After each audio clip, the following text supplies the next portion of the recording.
Welcome to Windows on the World, and I've thought up a rather interesting title for tonight's show, and it's actually in the chat box, but for those who aren't in chat, it's called The Unreality of the Fake Far Left and Autistic Artificial Intelligence of the Supernerds. Yes, we're going to cover artificial intelligence and the artificial intelligence of the fake far left. I'm actually starting to get quite fed up with it now because I don't really interact much with social media. But when I do these days, it's generally to sort of antagonize these mentally helpless people.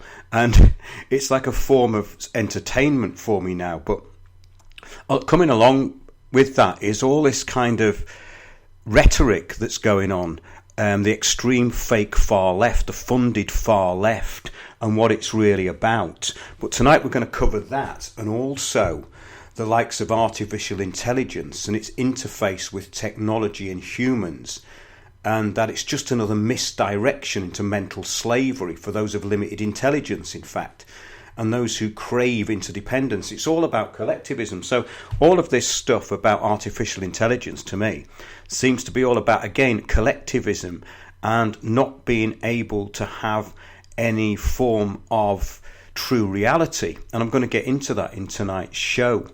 But I think we should actually talk about and review some of the things that have been going over, because I've just discovered that I've had a few slides go missing in my slide presentation, and one of them was this one, and it's basically about the Freemasonic belief, which I think is the overarching thing here, which is putting everything under its control. And this may sound esoteric, but I have done a lot of research on it. And if you look at our shows such as A Cult That Rules the World, ? We went into aspects of Freemasonry called Martinism and the Ellis Cohen, who basically do theurgical magic.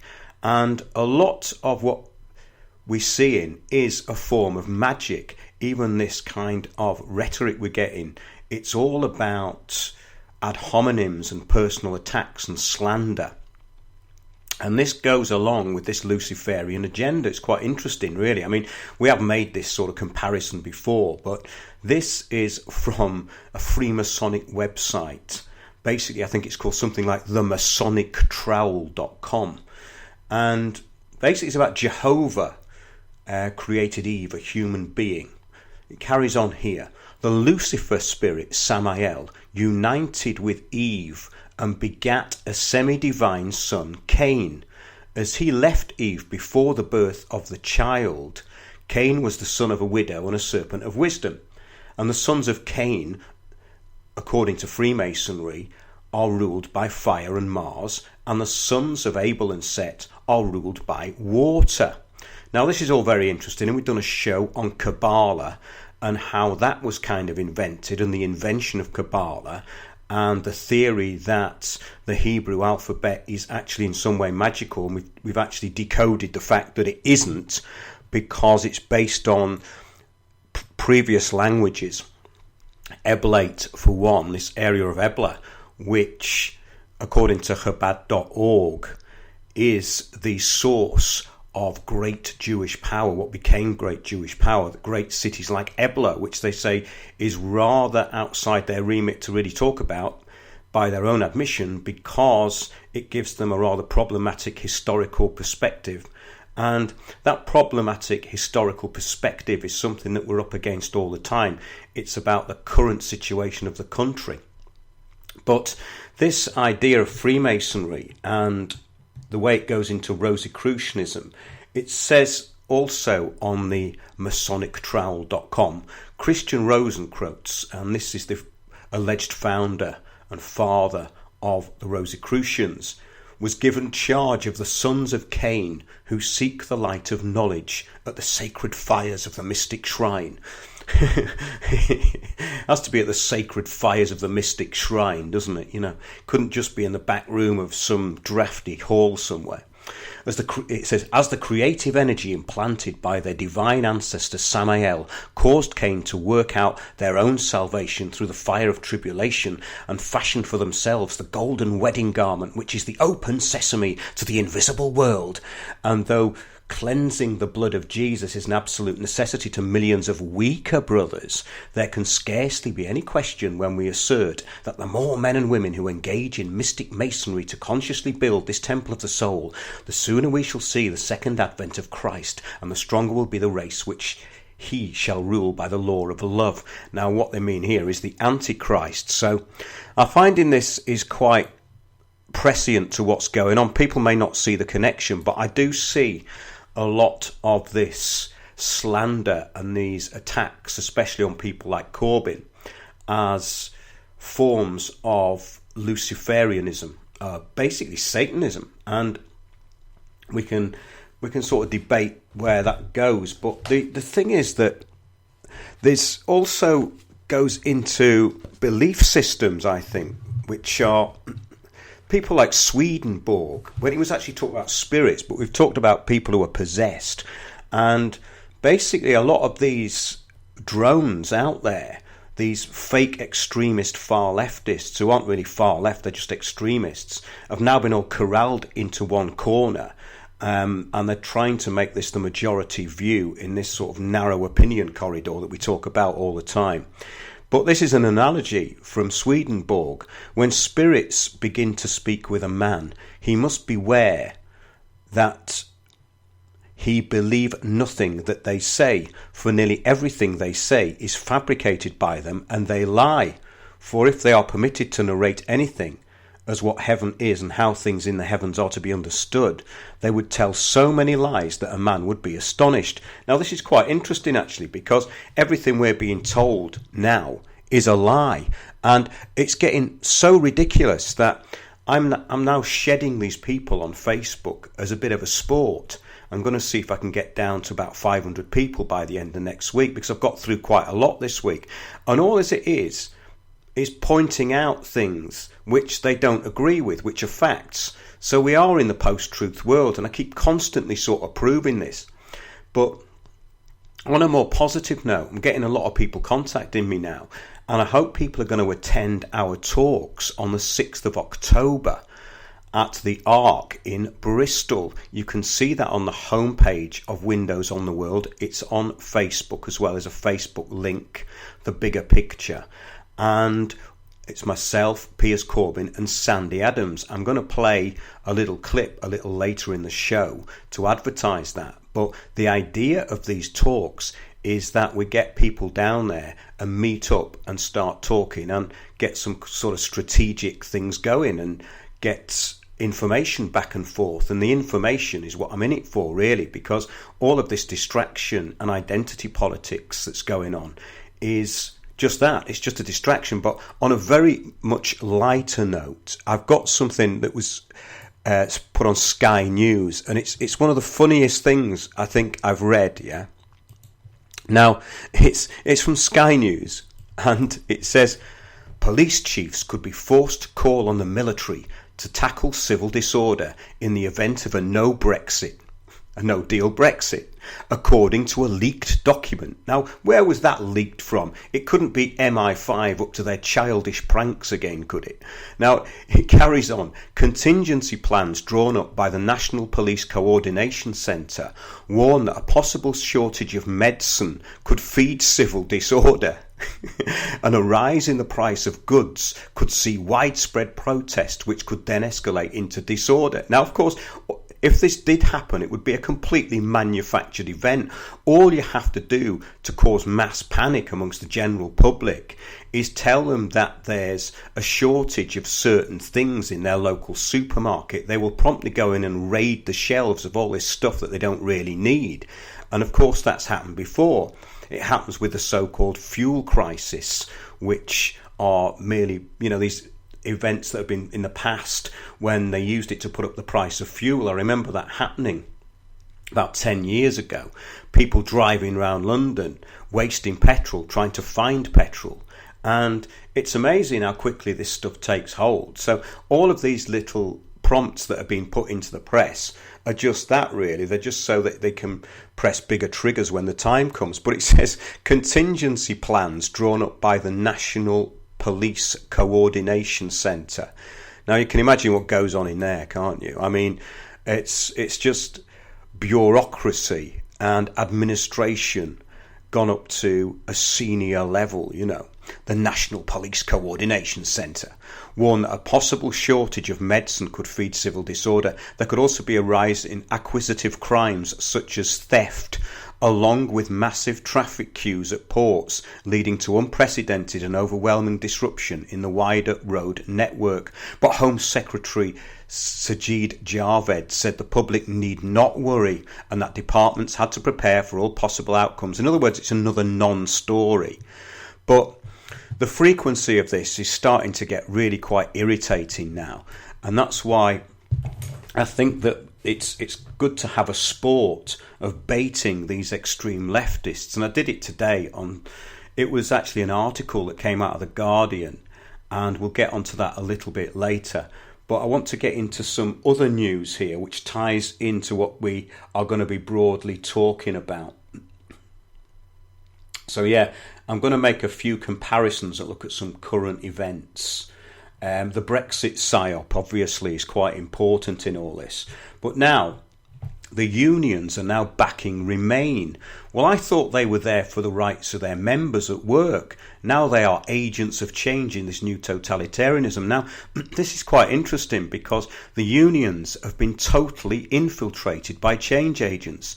And you can tell when something's been infiltrated by change agents because they start going away from the actual purpose of the organisation and dragging it into all things. We talked about this the other week, that people who actually question man-made global warming are now categorised as far right. So this is absolutely absurd. And basically, far right now really can be translated as people who are basically anarchists, because anarchists like small or self-government and they like autonomy.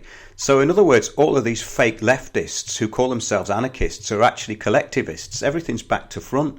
And if you look at Antifa and all these stupid Soros groups, they are all collectivists and there's no individuality there at all. It's all about being a hive mind which operates as one. And that is what anarchists are totally opposed to. So in other words, the people who are being labelled far right are actually anarchists. And this is something that's incredibly important. I think Lee's very busy in chat now. He's putting stuff up here. Luciferians don't worship Lucifer. They attempt to become Lucifer. Well, this is it. I was talking to someone about this last night, actually. It's very interesting because it was a woman who'd done a course on idols in the church. And I started talking about, well, she started talking about it, actually. She mentioned Gnosticism. And she was what you'd call a fake far-left liberal.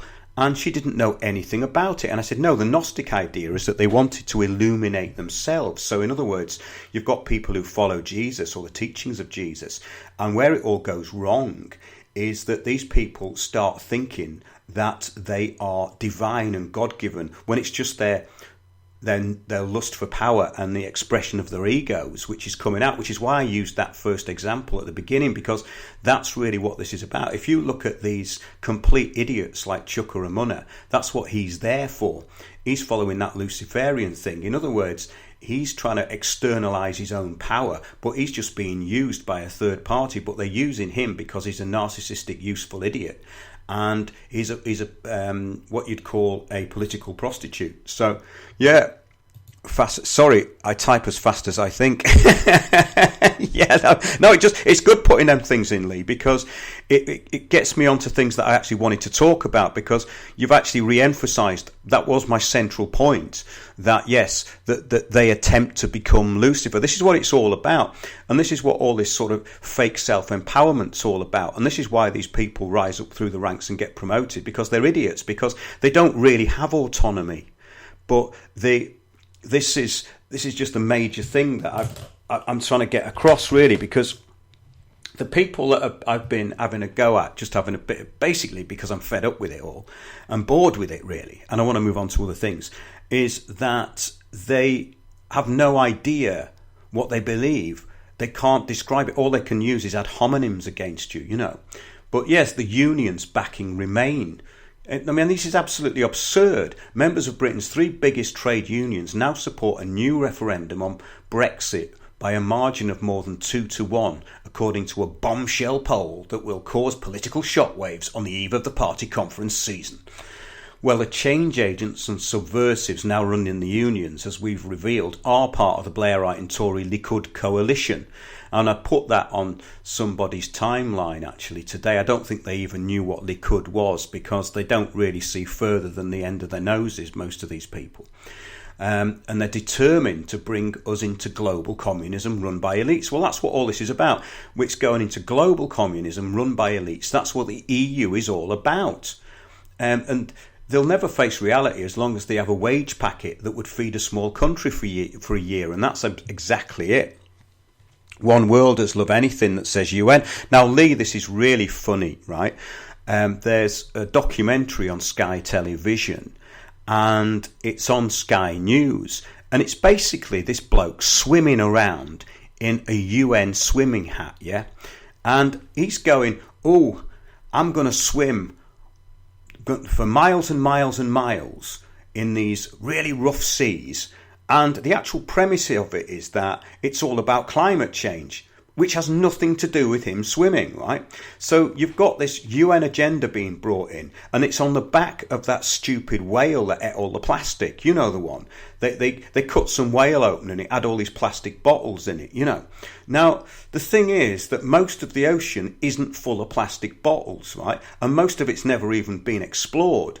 So you've got a few plastic bottles floating on the surface, yeah, and certain countries are pumping a load of rubbish out. There's no doubt about that. But the point is they equate one thing with something that has nothing to do with it. So you've got this sort of useful idiot swimming about in sea that's meant to be rough, which is calm. And he's meant to be doing this really long swim. But what he's actually doing is just promoting Agenda 2030 and say they now have to close off the sea. It's quite unbelievable, really. But it's just this tagging on of things that have nothing to do with the actual organisation or the event. I just find that is, I think it's a fairly recent thing, that, because it just seems to happen all the time. Evening, Martin. Monthly's in as well. That's good. I mean, the thing is that there's not that many people sign into chat, and it's quite a shame, really, because I get people phoning me up during the week. I had a very interesting phone call just before the show tonight, actually. And this fella he looked at the stuff we've done on crime farming. And it's great because people are phoning in or writing in, sending emails with comparative stories and backing everything up. So there is what we could call a real community evolving, which is the whole point of these shows, really. It's to get through to, not to the people who are mentally helpless, because there's no point, but to people who are resonating with what's going on and can actually do something about it. I think that's really good, you know. But well, the change agents and subversives now running these unions, yeah, it's unbelievable, really. And we had a report of that last week from somebody, and she was saying she was hijacked by a union getting involved in a protest about Agenda 2030, basically, about councils going about their business as usual by not consulting the public. Now, let's have a look at this from the trusted news source used by the mentally helpless called The Guardian. The survey of more than 2,700 members of Unite, Unison and the GMB by YouGov for the People's Vote campaign, there you go, so it's biased anyway, also finds that a clear majority of members of the 3 unions now back staying in the EU, believing Brexit will be bad for jobs and living standards. Well, if you're told something every day by the fake news media and you don't question it, then that's what you get. Monthly Blimpton, and so did that lefty Anaco thing. What's this? Oh yeah, regarding the leaked emergency planning, if Ritalin comes into short supply, can you imagine? It would be like zombie apocalypse. Well, yeah, there is that. I mean, but people are on opiates. There's loads and loads of people walking around on not just illegal drugs, but the prescription ones, which are much worse. The side effects of these things are absolutely horrendous. In fact, it's a wonder that there's not people like Charles Manson on every street corner. And I don't know why I brought him up. I think there's something in the mail about him. I was just reading through that. But yeah, it's incredible stuff anyway. But I just wanted to get on with this Guardian thing. The poll comes as union delegates gather in Manchester for the annual TUC conference, where Brexit will be debated on Monday, and 2 weeks before the Labour Party conference in Liverpool, where delegates are expected to debate and vote on Brexit policy. They will also consider calls to keep open the option of a fresh referendum on any deal Theresa may strike on the UK's exit from the EU. Now, the fake politics and childish pantomime of these party politics, the cover story, and the recent hysterical attacks by the Blairites against Corbyn outline the whole thing. It's brought an undercurrent out into the open. This is, I think, the only thing that's interesting about it, really. Now, the bandwagon jumping of every political prostitute and parasite has never been more obvious. Useful idiot and expert virtue signaller and reversal expert Trevor Phillips stated at a think tank programming session, basically a policy exchange programming session, that the party is led by anti-Semites and racists. Oh, nice of you to jump on the bandwagon there, you useful idiot. So the sons of Cain are at it all over the place, and their demonic whinging has never been more obvious. Yeah, just thought I'd stick that in. These are definitely the sons of Cain, these people, or they've been co-opted. They may be the useful idiots of the sons of Cain.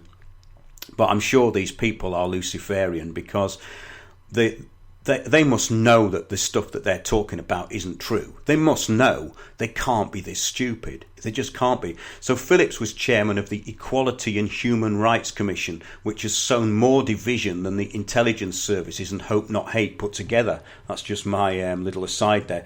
This is basically from the Equality and Human Rights Commission. We use our unique powers to challenge discrimination, promote equality of opportunity, and protect human rights. Now, if anybody out there has ever used a human rights lawyer or barrister, you may understand what I'm talking about. Is anyone who seems to have worked for the UN, in my experience and only in my opinion, seems to be fairly duplicitous. Now, most people would argue that lawyers are fairly duplicitous because they work for the Crown. But I found this particularly in a case that we had. We had a UN human rights lawyer, and my heart sank when I saw that. When I saw the word UN and human rights. Well, it's an oxymoron to start with, isn't it, really? But it carries on. We use our unique powers to challenge discrimination, promote equality of opportunity, and protect human rights. We work with other organisations and individuals, we know what those are, change agent groups and NGOs, to achieve our aims, but are ready to take tough action against those who abuse the rights of others. Well, it's interesting that, isn't it? Because the rights of others doesn't seem to exist if we're talking about the Likud party, which runs both of the UK parties, and the extreme fake far leftists gravitate to them. And one of them had the cheek to call me a Tory. This is the childlike mentality. When you point out obvious things to them, the holes in their argument, then they don't respond with a counter argument. They respond by calling you something. And I just explained to this idiot that the Blairites and the Tories are the same party, and they're both run with third-party interests. And of course, so the UN human rights is absolutely hilarious. And if anyone's had any interaction with a human rights lawyer, please do let me know. The UN are using women's health and reproduction to infiltrate and destroy all cultures around the world. They are indeed, and we've reported on it. I mean, this is all part of the WHO and the vaccination programme. We've actually covered all this stuff. The Chad vaccination scandal, for instance, where Bill and Melinda Gates, Bill, the billionaire philanthropist that goes around helping people, severely disabled quite a number of children in a school in a small village which was pretty much off the beaten track.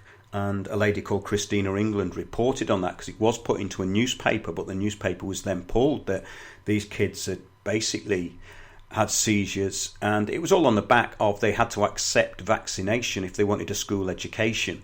So the benevolence is very, very apparent, isn't it?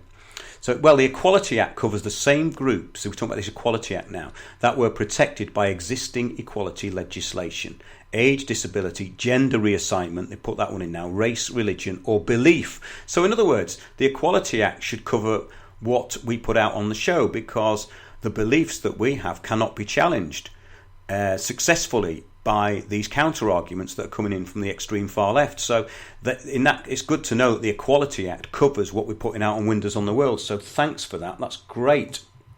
I must get on to Trevor Phillips and see what he thinks. So if they protect beliefs, then they should be standing up for those being abused by the Blairites. Exactly. It's a funny thing that the extreme intelligence created fake far left are strict in enforcing their opinion, which masquerades as belief, as in reality they do not believe in anything but their own ego-driven emotions and sense of self-importance over any form of wider awareness. And I'm finding this all the time. This is why I'm shedding a lot of people on social media, and this is the joy of being able to actually follow people on Twitter you don't like until they delete you. But there's Alexander Nekrasov is very good on Twitter. If you want to actually subscribe to someone who challenges the status quo on a daily basis, he's very good. Alexander Nekrasov, a Russian ex-diplomat who I met several weeks ago, actually. Very interesting fella. And what's great about the Russian perspective from his point of view when he was talking was that he can actually identify the problem and go straight to it rather than beating about the bush for hours on end and not getting anywhere. Well, this belief system falls outside natural law.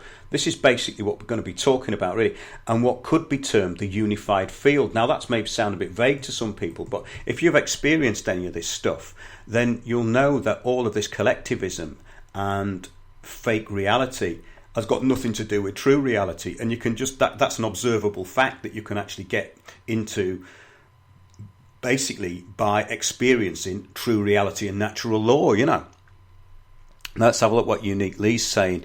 Eric first. If I needed to vomit, I would just tune into Jeremy Vile and I would throw up with these. Oh yeah, Jeremy Vile is absolutely awesome in that respect. He's the pantheon of vileness. BBC has use as an emetic then. Lol, yeah. Yeah, well, now this Trevor Phillips states that Jeremy Corbyn's beliefs have been exposed. Well, yeah, mainly by Corbyn himself. He hasn't kept anything in the dark, has he? The fact that these vultures just make all this up to suit themselves must never occur to them. Now, this is artificial autistic intelligence, and it only exists in its own hive mind. That was what my thinking was along the lines of tonight's show. Fake far left baiting is quite fun because they are Pavlovian. We've covered that. And I've slimmed down on Facebook friends considerably. Yeah, covered that. These are some notes I made earlier on. Now, one of these loons who I actually had on the show, and she was talking about how she'd been persecuted in this community centre and kicked out of it, has been putting up all these hysterical posts that because she has connections with Israel, that she's in massive danger. And there was this journalist called Jake Willis Simons, and he went round London trying to find anti-Semitism in his kippo, his little hat, and he congratulated London in the end, and with a cappuccino in his hand, and said, "Well done, London, I haven't found any anti-Semitism." But he was looking very hard, and he looks extremely hard for it all the time, and he's actually infiltrated, so let's use the word infiltration, the Keep Talking group when Piers Corbyn there, basically trying to tie what Piers said with the moon landings and anti-Semitism. Well, what's the weather got to do with that,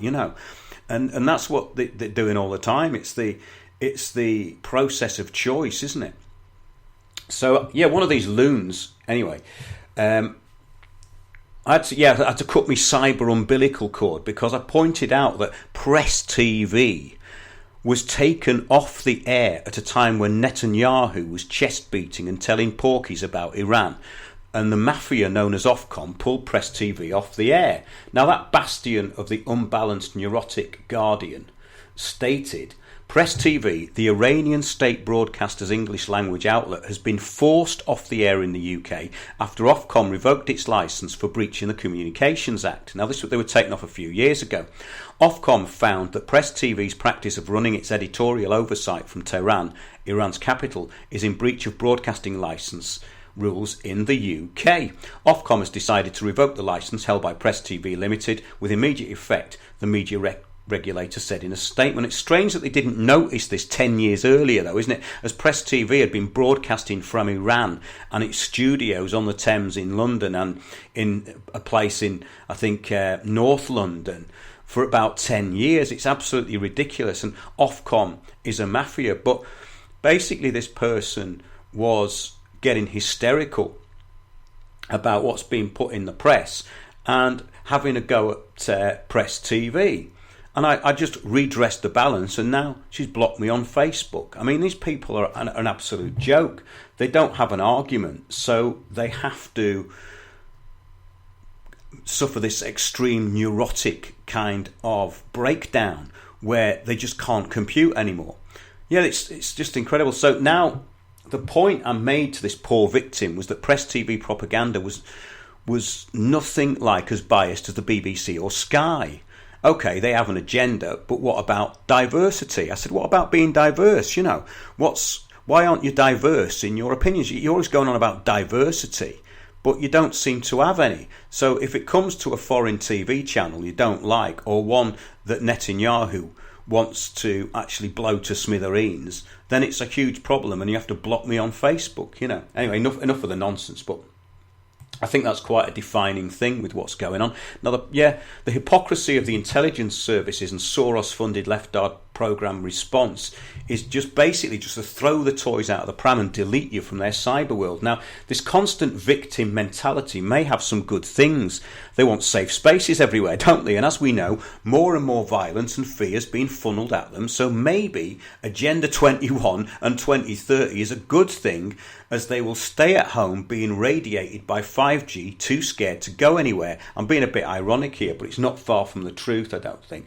Which brings us on to Autistic Artificial Intelligence of the Supernerds, right? Now, Patrick Wood of Technocracy Now! Posted this article, and it's about an interview between Elon Musk and this Joe Rogan, and it's really just a conversation, but the world of the autistic super nerd is very apparent as Elon Musk shows that he has no grasp of anything outside his own artificial intelligence. And it's quite worrying, actually, because the bloke does look very autistic in the interview. He looks very disconnected. Now, I don't know him, but the things he said in it are, to me, warning signs of something that's going wrong in the cognitive abilities of these people. And I've seen it with people like David Keith, this geoengineer. These are people who don't seem to have an expansive consciousness, in my opinion, because if you've ever experienced an expansive consciousness, then you would know that artificial intelligence can never replace that. It just can't. It's impossible. So their world is actually really small. It's not big. It's tiny. So no concept of a bigger picture, no dot connecting. And his T-shirt on this thing, right, it says Occupy Mars. Well, anything with Occupy on it, yeah, is a state-controlled fake protest movement, as from when the change agents took over and promoted general assemblies and Delphi technique meetings. Now, the reason I brought that up is because I wonder if these people know anything about this sort of thing, that not only is that the reality that they're buying into completely fake, that how can that be artificial intelligence when there's no intelligence going in? So in other words, their whole belief system is based on a lie. Yeah, so what's going on here? The show is bile. The audience is paid. Oh yes, those things. Well, this is the reason why we don't watch telly anymore, I suppose. But the point is that this is called AI. It's not intelligent at all. And it's just a bunch of nerds who don't get out and about in nature or look at the long term of history of the planet. And that's one of the points I wanted to make, that the bigger picture of the history when you're going back to ancient civilizations, which were clearly more advanced than the one we've got now. So these people think we're reaching some artificial zeitgeist of the moment, when in fact I think it's the reverse. This is what I'm starting to see, and I think quite a lot of people think like that. Now this may be an assumption, but if the conversation referred to is anything to go by, this conversation, which I think it is, then there is no intelligence in there whatsoever. It's a fake reality and hive mind which does not exist outside itself. And having listened to these artificial intelligence freaks like Kurzweil, this Ray Kurzweil and co, they seem to be missing most things and thoroughly disempowered through their own personal choice. So it's a kind of choice they've made to cut themselves off from reality. I don't know whether this is making sense, but this is how I've always seen it. Now, when I use computers, for instance, and this will come up in a minute with what they were saying, when I use a computer, I'm always aware that I'm accessing information through it, and there's no other connection between myself and it. It's nothing to do with me. It's not connected to me in any way. I'm using it as a research tool. It's something that is separate from myself. Now, these people seem to think that they're plugged into it, which is totally weird to me. It's merely a tool that I use to search information. It has no intelligence, and it's just there as an interface. So now Musk states the data rate between the biological and digital self is the problem, and it's too slow. Well, why would the data rate be between yourself and the interface as though they were one in the first place? This is what I just don't understand.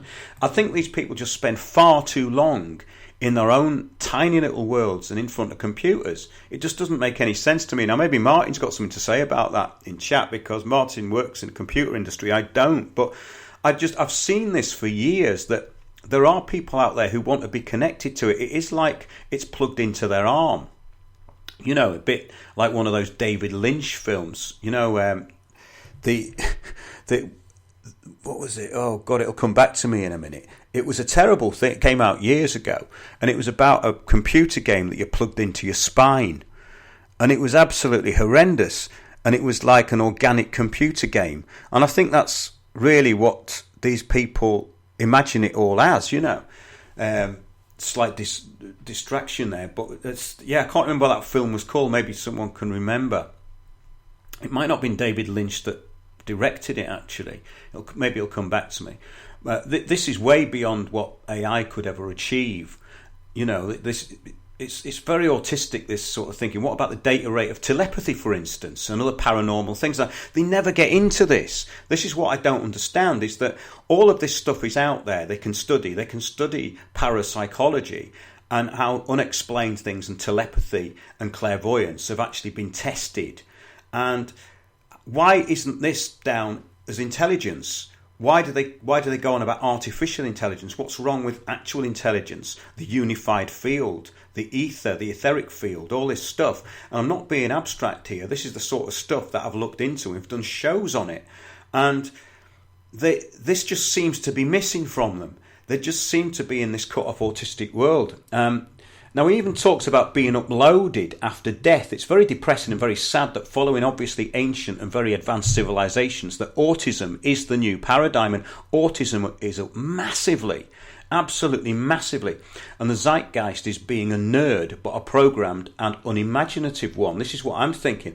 Previous civilizations must have been telepathic and able to move around masses of very heavy stones and put it all together without a gap in between, like Cuzco, and of course stone circles everywhere. And most of these constructions, like stone circles and the Nazca lines, can only be really seen from the air. So we're just talking about something very advanced here. These are like markers on the earth, and over the coming weeks I've got some new information, and it's not just the usual stuff, speculation, that I'm putting together with a writer who has a website called resonancebookworks.com. And she's been decoding a lot of this stuff for a long time. We've been talking about it in the background. We did a trailer for something called Britain's Shattered Isles, which we're still working on. And this is what I don't really understand, that there's a wealth of absolutely amazing information and knowledge out there. And it's all about being plugged into computers for these people. I just don't understand it. Could AI cybernerds explain the building of the Great Pyramid or previous advanced civilizations, which are clearly in the historical record, but not apparent in their worldview? Now, the Tesla car, he says, is about fun. So he says that his Tesla car is about fun. and they're building a computer game console into models of Teslas, but you won't be able to play it whilst driving. And it's just the way people should actually have a look at this interview, because it really is the trivial mind at work, in my opinion. I just can't get my head around it. So the advanced civilizations of the past did not need this form of fake reality, and it appears that the more advanced they were, the less the need for distraction and trivia and fun. That would, I think, have been considered a waste of time to people who are highly intelligent. So that's Shat in the Isles. Now it's called Shattered Isles, actually. That's why in the forthcoming weeks we're going to get into doing some putting together of historical events and catastrophes that indicate that there is an apocalyptic cult running alongside these ancient belief systems, which is something I've been working on for quite some time. But yeah, this is from Technocracy News, and it's the Elon Musk interview. And 10 minutes into the interview, Tesla's stock price had collapsed by up to 10%.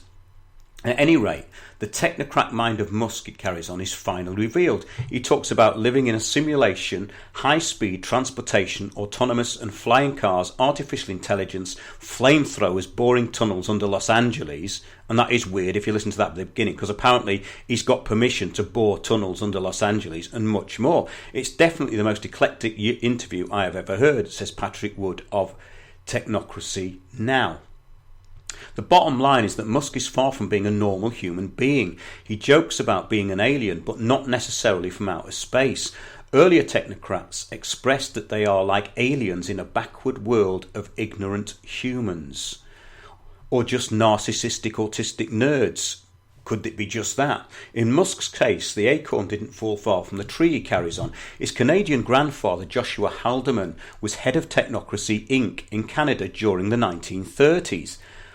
Haldeman migrated to South Africa with his family in 1950, where Elon was born in 1971, but returned to Canada when he was 17 to attend Queen's University, which was then the University of Pennsylvania, and he finally attended Stanford. Now, to Musk, the world only exists in scientific terms. A computer simulation. Science is his God and salvation. Politicians are mostly useless because they don't understand science or engineering. China's leadership is pretty good, however, because they have engineering or scientific degrees. The black t-shirt he wore to the interview is emblazoned with Occupy Mars. Yes, one of his dreams is to colonise Mars within his lifetime. This may be America's big chance to reject technocracy, technocrats and their self-imposed vision of utopia. So he's taken it quite seriously, Patrick Wood, and he does some brilliant stuff because he puts out articles every day, Technocracy News, and he's really up to date with how the technocracy movement is evolving, if it is indeed evolving, and that is up for debate. So it seems that fake reality is getting more fake all the time and more exposed. The reaction to that may be that the world of the super nerd and programmed political drones will not appeal to the last few who are left here thinking. So now from autistic reality, the constructed fake reality of the present. So let's go to that. Israel has admitted to bombing Syria on more than 200 separate occasions since 2017, all part of the state's efforts to hinder the Syrian government's campaign to stamp out ISIS and other Western-backed moderate rebels. This is from the Times of Israel. The Israeli military on Tuesday acknowledged that it has conducted airstrikes against over 200 Iranian targets in Syria since 2017, shedding light on its largely unacknowledged activities across the border to prevent Tehran from establishing a permanent military presence in the war-torn country. Now, this is from the New Observer Online. Israeli security agencies delivered the weapons through 3 gates connecting the Israeli-occupied Golan Heights to Syria. Israel also provided salaries to rebel fighters, paying each one about $75 a month, and supplied additional money the groups used to buy arms on the Syrian black market, according to the rebels and local journalists. The payments, along with the service Israel was getting in return, created an expectation among the rebels that Israel would intercede if troops loyal to President Bashar al-Assad tried to advance on southern Syria. When regime forces backed by Russian air power did precisely that this past summer, Israel did not intervene, leaving the rebel groups feeling betrayed. So one of these mercenaries has said, right, he said, "This is a lesson we will not forget about Israel. It does not care about the people." Now, wait a minute, these were mercenaries, and now they're moaning about their employers. It's incredibly ironic. It does not care about humanity. All it cares about is its own interests, said Y, a fighter from one of the groups. So even the mercenaries have had enough. This is from foreignpolicy.com, right? It said that Israel has tried to keep its relationship with the group secret. Foreignpolicy.com also claims that the rebel groups were all moderates, but as the facts clearly showed, most of the groups were anything but. Missile strikes in the country's Hama and Tartus provinces, leaving at least 1 dead and 12 injured and destroying infrastructure and military equipment. Exclusive. Yeah, this was from foreignpolicy.com. It was called Inside Israel's Secret Program to Back Syrian Rebels. Yeah. So the IDF confirmed, this was from Russia Today, the IDF has confirmed that it provided weapons to Islamist rebels in Syria's Golan Heights, the Jerusalem Post reported. However, the article was removed without explanation just hours after being published. The report, IDF confirms Israel provided light weapons to Syrian rebels, claimed that the Israeli military acknowledged for the first time that it had provided money, weapons and ammunition to militants operating near the border with Israel. The article was removed shortly after being published, but a version of the article can be read using Google Cache. So that article is called IDF confirms Israel provided light weapons to Syrian rebels.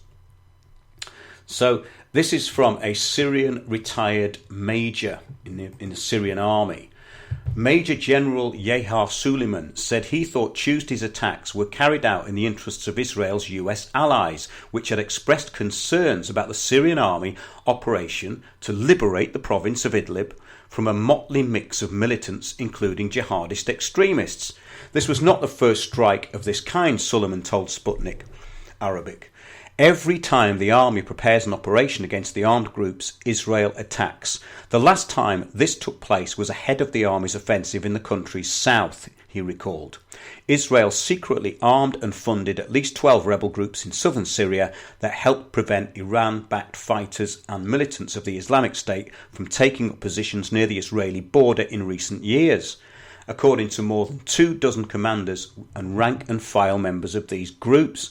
The military transfers, which ended in July of this year, included assault rifles, machine guns, mortar launchers and transport vehicles. Israeli security agencies delivered the weapons through 3 gates connecting the Israeli-occupied Golan Heights to Syria, the same crossings Israel used to deliver humanitarian aid to residents of southern Syria suffering from the years of civil war. Suleiman believes that Tel Aviv is becoming increasingly nervous because Syrian forces have regained control of most of the territory near the Syria-Israeli border and is hence hitting Damascus with such warning blows. But the army will continue its operations to free the country of terrorists, he stressed. As for Israel's justification for the attacks, including the alleged presence of Iranian regular forces in Syria, Major General Suleiman said this was only a pretext. Based on the information at my disposal and using simple logic, I am telling you that there are no Iranian military forces on the territory of the Syrian Republic, only unarmed military advisors, he said. This is normal practice given the cooperation agreements. The Iranians are not fighting in Syria, they are helping us. If there were Iranian military units in Syria, we would have declared this to be the case. After all, there is nothing objectionable about this. Of course there isn't. Absolutely not. So this is quite incredible stuff, right? And these people who sort of block me on Facebook for pointing out things that are said on Press TV and basically giving them facts, it's just astonishes me that they choose not to actually see what's going on, that they're a part of the problem. Yeah. Is that not an act of war? Yeah, I think it is, Martin. The thing is that we're going to get onto the UNS review now. Battle of the Beards. And this is quite amusing. And it's about Corbyn and Rabbi Sachs and this little spat that's been going on, part of the pantomime. And it says, why can't Rabbi Sachs and Jeremy Corbyn celebrate their diversity and the common bond of both having a beard? right? Surely this is where diplomacy starts, on common ground. This is what I'm always saying, you see. Why can't these people celebrate diversity? Why can't people on the extreme fake far left celebrate diversity? They're always talking about it, aren't they?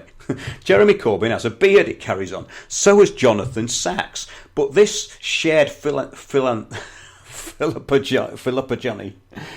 hasn't brought the two men closer together. Sachs is the former chief rabbi of Britain, and to be fair, I think we're better off if more Jews were like him. That's what they say in the Unz Review, right?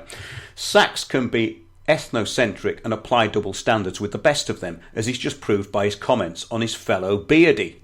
So here we go. Jeremy Corbyn is an anti-Semite who has given support to racists, terrorists and dealers of hate. Oh yeah, we have to have the hate H word in there, don't we? The former chief rabbi, Jonathan Sachs, has said, in an exclusive interview with the New Statesman, the peer described Corbyn's recently reported 2013 remarks on Zionists as the most offensive statement made by a senior British politician since Enoch Powell's 1968 Rivers of Blood speech.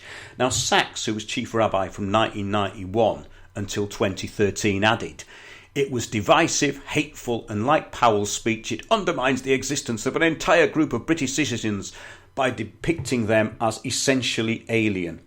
At a speech made at the Palestinian Return Centre in London in 2013, Corbyn said of a group of British Zionists, this is what he actually said, "They clearly have two problems. One is they don't want to study history, and secondly, having lived in this country for a very long time, probably all their lives, they don't understand English irony either." Now that is a very, very true comment.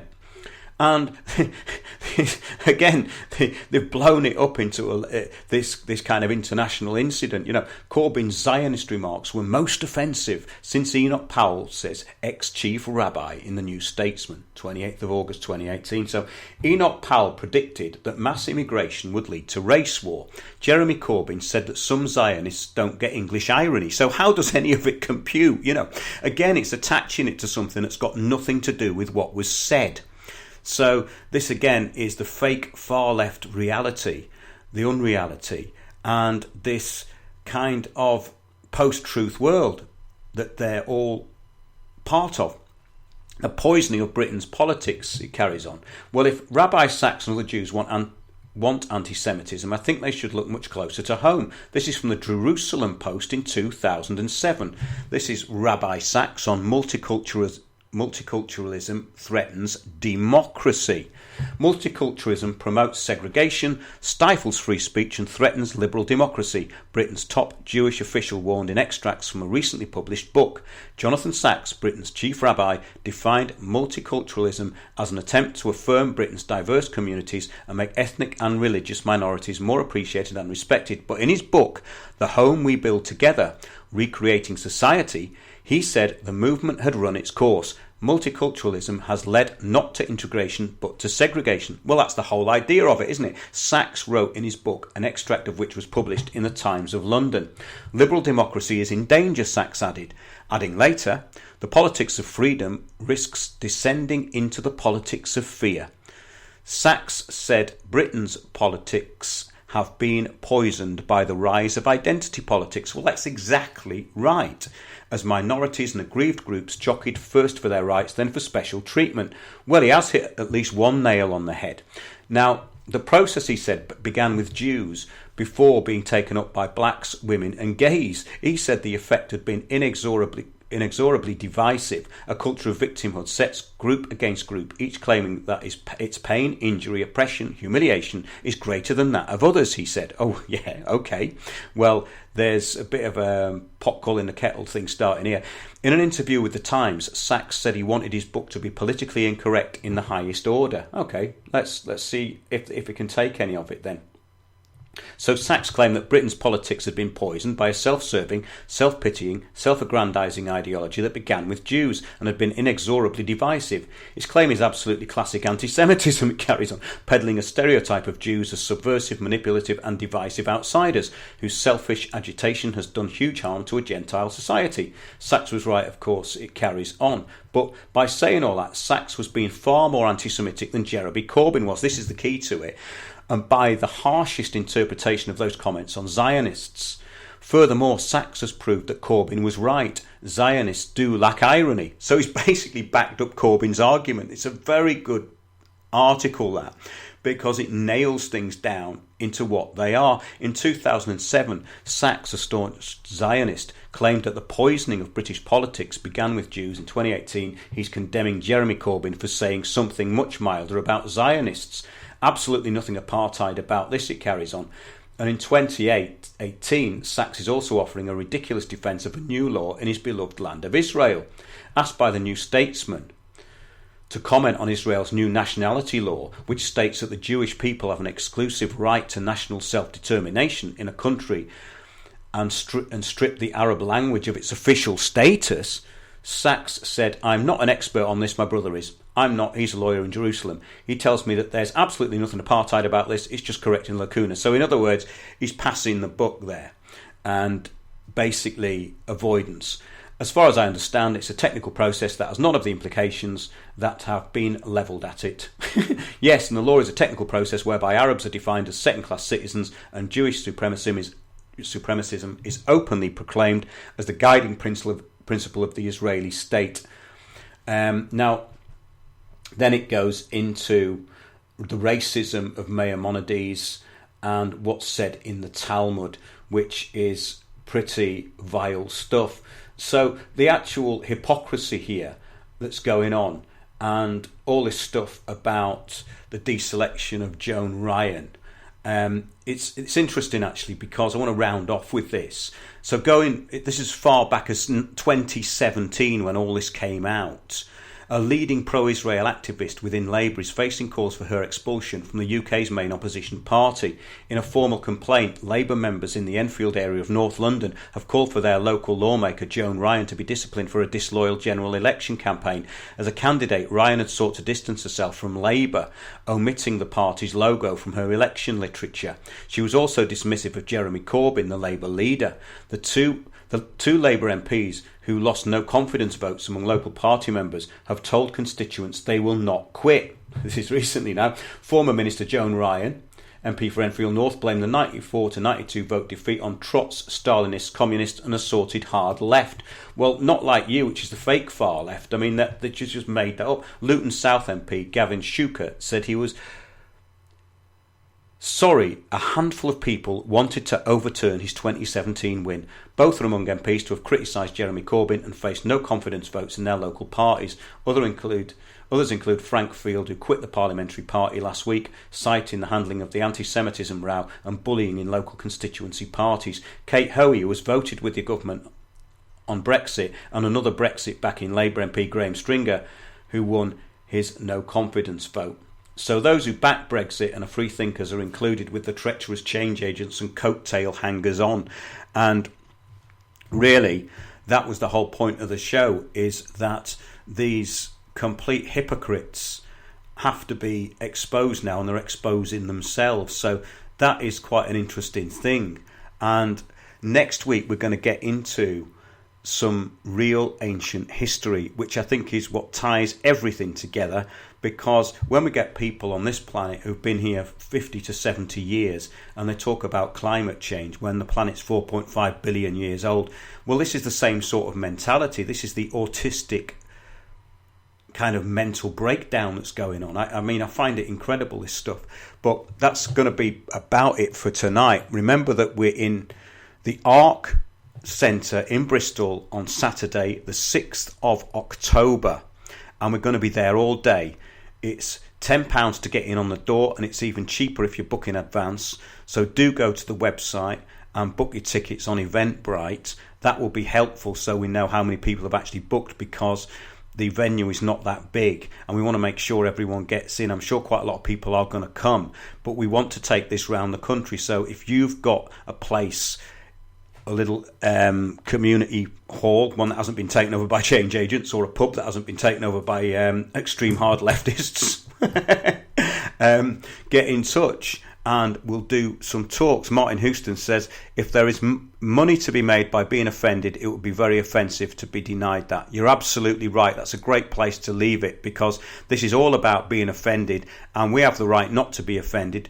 We actually have the Equalities Commission on our side because we are entitled to our beliefs. And that's it for tonight's show. Do turn up at Bristol if you are anywhere near the area on the 6th of October. Thanks for listening, everybody. I hope that made sense, and we'll see you next week at the same time.